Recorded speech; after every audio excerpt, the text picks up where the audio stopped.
Welcome all my dear students to Sudharma's physics classroom. Today we are going to start with a new topic, that's electromagnetic induction.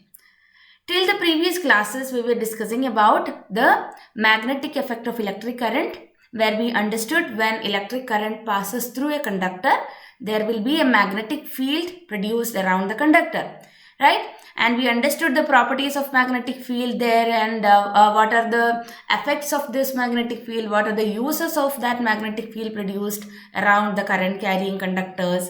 We studied the motor principle.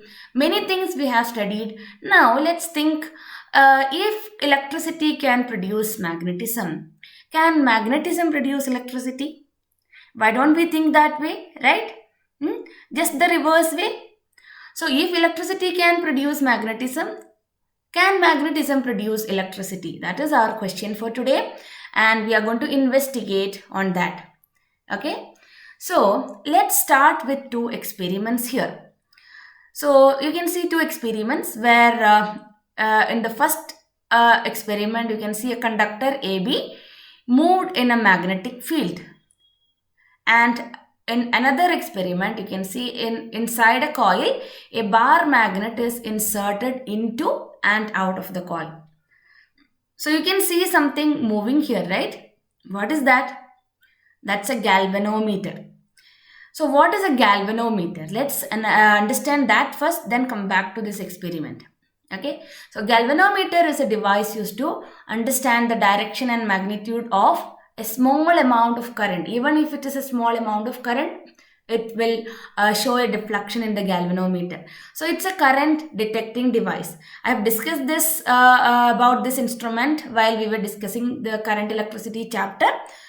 Hope all of you remember that a meter is a current measuring device, and here it's a current detecting device. We need to find out whether current is produced or not. So you think about the compass needle. Compass needle was detecting the presence of magnetic field. Here the galvanometer will detect the presence of electric current. Okay, so compared to our ammeter and voltmeter, the galvanometer deflection initial position will be in the zero mark, and that zero mark will be in the middle. How about the how about the ammeter and voltmeter? It is on the extreme edge of this that device, right? For ammeter and voltmeter, because we can measure the complete span. But here it is a current detecting device. We need to find out the direction in which the current flows. So galvanometer needle will be at the zero mark in the initial position, and that will be in the middle of this instrument. Okay, so why we need that in the middle of this instrument? The needle will deflect to the right or left depending on the direction of current. The deflection increases with increase in current. That is why we have taken this galvanometer to detect the presence of current. It shows the direction in which the current flows. Now let's go back to our experiment. So here, conductor moving in the magnetic field. You can see the galvanometer is moving.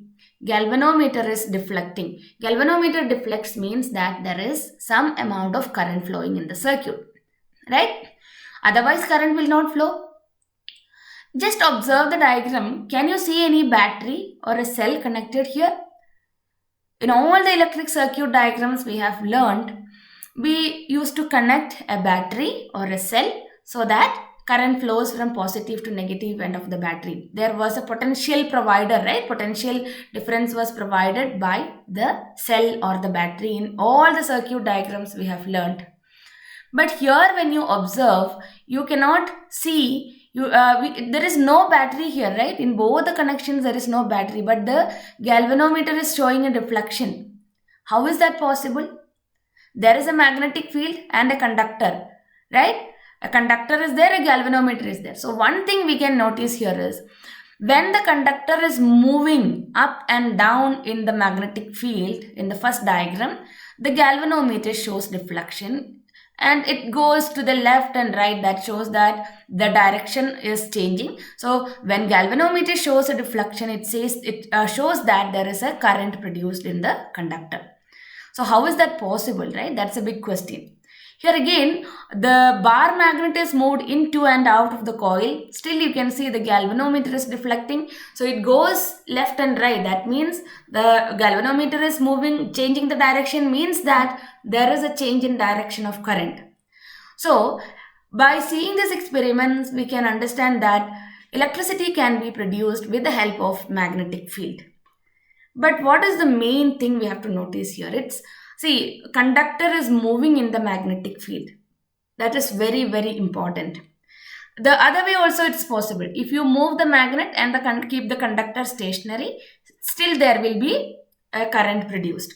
So this phenomenon of production of electricity with the help of magnetism is called as electromagnetic induction.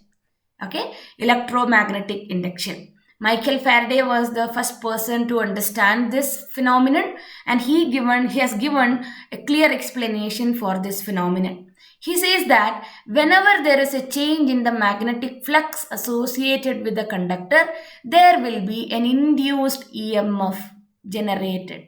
Induced EMF. EMF means what? Electromotive force, the potential difference. So whenever there is a change in the magnetic flux associated with the conductor, there will be an induced EMF generated in the conductor. So we are inducing current. The current induced is called as induced current, induced EMF and induced current. Induced current. Okay, because initially there was no current, we are inducing that. We are producing the current in the conductor. So change in the magnetic flux. The main important thing for the condition for electromagnetic induction to take place is relative motion. Relative motion between the conductor and the magnetic field. Relative motion. So how do we get questions from this? So they give a situation and they ask us whether the galvanometer will deflect or not. So only thing you have to check is whether there is a relative motion between the conductor and the magnetic field. So let's do an activity here and find out how can we answer that kind of questions. So here we have a diagram. In the first diagram, the north pole is moved into the coil. The galvanometer shows a deflection here. And here the north pole is taken away from the coil. There is a deflection in the opposite way. So we can just try to fill this column here. There are different situations. The magnet is stationary near the solenoid. We have to say whether the galvanometer needle deflects or not. The magnet is stationary near the solenoid. So when it is stationary near the solenoid is not moving, the magnet is not moving, so there is no induced current, right? There is no relative motion. So it deflects or not, it will no deflection. Here again, there is no deflection means we don't have to say a direction to the left or to the right, right? It just stays in the initial position, that is in the zero position. Now, north pole of the magnet is moved into the solenoid. You can see north pole is moved into the solenoid. Galvanometer deflects or not? Yes, it deflects. Because there is a relative motion between the magnet and the coil. The north pole of the magnet is moved into the coil, into the solenoid. So direction to the left or to the right. As per the diagram, you can see it is moving towards the right side. Now, the magnet is stationary inside the solenoid. Deflects or not, does not deflect. No deflection. So, it comes to the zero mark. The magnet is moved out of the solenoid. So, what happens? There is a deflection. Magnet is moved out of the solenoid. We can say that the deflection will be towards the left side. Now, what is happening? The south pole of the magnet is moved into the solenoid. See, all these cases, north pole is moved into the coil and north pole is moved away from the coil, right? So now the south pole of the magnet is moved into the coil. There will be deflection. So it is very equivalent to the north pole moving away from the coil. So north pole moving away from the coil, where is that situation? The magnet is moved out of the solenoid in this case. So here we can say that the deflection will be towards left. Magnet and solenoid are moved in the same direction at the same speed. When we say same speed, there is no relative motion, both moving in the same direction with the same speed. There is no relative motion, so there will not be any deflection. Galvanometer will be just staying at the 0 position. When I say blank here, it is 0 mark. Okay. Now the solenoid is moved, keeping the magnet stationary. Solenoid is moved and the magnet is stationary. There will be a deflection in the galvanometer because magnet stationary and the solenoid move. So there is a relative motion between the magnet and the magnet and the coil. So depending the deflection, we can say according to which pole is facing towards the coil. Okay, so because there we have to use some other law to find out the deflection. So there are two laws to find out the direction of induced current. Okay, so here solenoid is moved keeping the magnet stationary. So when the magnet is stationary, if we are keeping the south pole of the magnet here, okay, and the solenoid is moved. So if we have to say the direction of deflection, we need to know which direction the solenoid is moved, either towards away from the south pole or towards the south pole, or away from the north pole or towards the south pole. Accordingly, we can answer this. Okay, so we can understand that whenever we change the polarity pole of the magnet, there is a change in the direction of current, right? And whether we are moving it into the coil or out of the coil, still there is a change in the deflection. Right? So we can say that there is something which is relating the direction of induced current. Galvanometer moves towards right or towards left, indicates that the direction is changing, right? The direction of current is changing in the circuit. So Faraday has given the explanation that whenever there is a change in the magnetic flux, then there will be an induced EMF produced in the conductor, and the amount of induced current is proportional to the rate of change of magnetic flux associated with the coil. So whenever there is maximum change, then there will be maximum induced current. Okay. Now let's do another data collection here. So again, it's based on the experiment. The same experiment, we are going to do some changes. So we're going to increase the number of turns. Number of turns increased. So we have to check deflection of the galvanometer needed. Okay. So when the number of turns increases, the magnetic field strength increases. So what happens is there will be more induced current. Strong magnet is used, still there will get more induced current. So deflection in the galvanometer increases means that the amount of current increases. Magnet or solenoid moves with a greater speed, still we will be getting more current, more induced current in the circuit, and that increases the amount of induced current and induced EMF. So the relative motion, the speed with which the conductor is moved, right, based on that the induced EMF will be changing. So the ways to increase the amount of induced current is increase the number of turns, then increase the magnetic field strength, then increase the speed of motion. So here you can see when the magnet is very close by the coil, the magnetic field lines passing through the coil, it is 0. But when we move it into the coil, initially the magnetic field lines associated with the coil was 0. Now it is becoming more, right? That means there is a change. So what you have to check related with electromagnetic induction is whether there is a change in the magnetic flux, magnetic field lines associated with the coil. If there is a change in magnetic field lines associated with the coil, there will be induced current. So the definition for induced current in the electromagnetic induction is whenever there is a change in the magnetic flux linked with the coil, an EMF is induced in the coil, and the phenomenon is called as electromagnetic induction. So learn the definition as it is from the textbook. Understand what is electromagnetic induction. You know, the electric current we are using nowadays. Now see, without electricity, the life is not possible nowadays, right?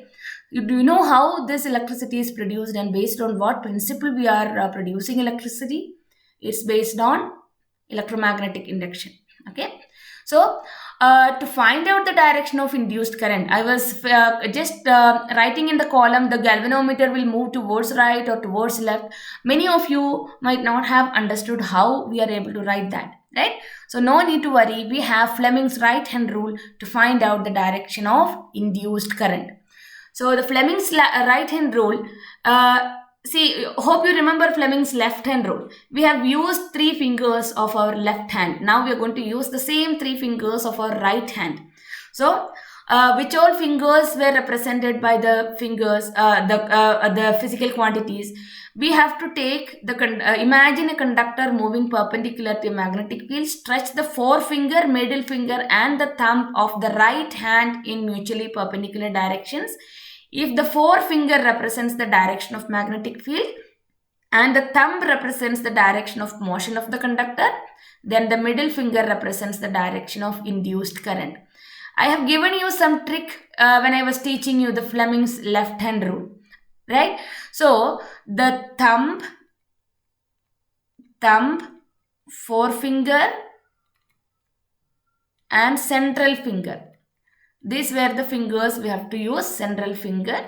We have to use our right hand fingers and keep these 3 fingers mutually perpendicular. Thumb represents the direction of motion of the conductor. Forefinger indicates the direction of magnetic field. Then the central finger will indicate the direction of induced current. Why I have used these specific words here? Instead of using middle finger, I use central finger because to memorize the physical quantities. Central finger current, forefinger field, thumb will give you the motion of the conductor.